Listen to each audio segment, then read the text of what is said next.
Kerajaan memberi jaminan tidak akan menutup mana-mana sektor ekonomi terutamanya industri kecil dan sederhana IKS meskipun kes COVID-19 menunjukkan peningkatan mendadak.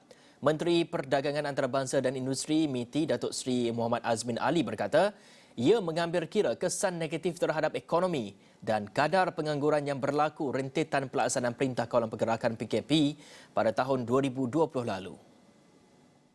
Beliau berkata selari dengan keputusan kerajaan untuk tidak melaksanakan total lockdown, MITI akan turut memastikan kumpulan peniaga juga tidak akan berdepan impak ekonomi sehingga memaksa beberapa sektor perniagaan terpaksa gulung tikar.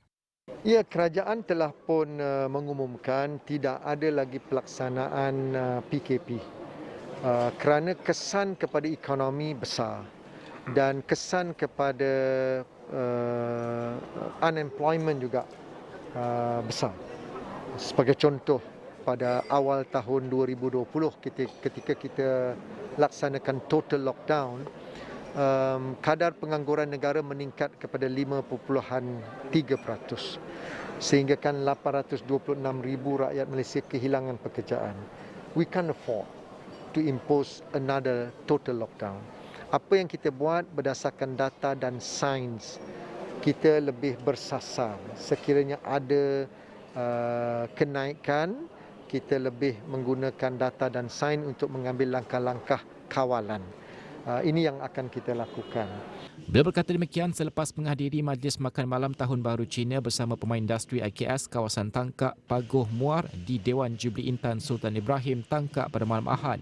Mengulas lanjut katanya program vaksinasi termasuk program imunisasi industri COVID-19 kerjasama awam swasta PIKAS yang telah menyuntik hampir 2 juta pekerja sektor pembuatan antara inisiatif yang dilakukan MITI dalam memastikan sektor ekonomi tidak lagi terjejas dengan wabak COVID-19.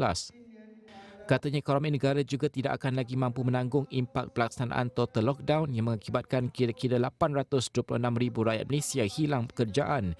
Katanya sekiranya terdapat kenaikan kes COVID-19 di beberapa kawasan, langkah kawalan yang akan diambil oleh kerajaan lebih bersasar berdasarkan data dan sains yang dibuat oleh Kementerian Kesihatan Malaysia KKM.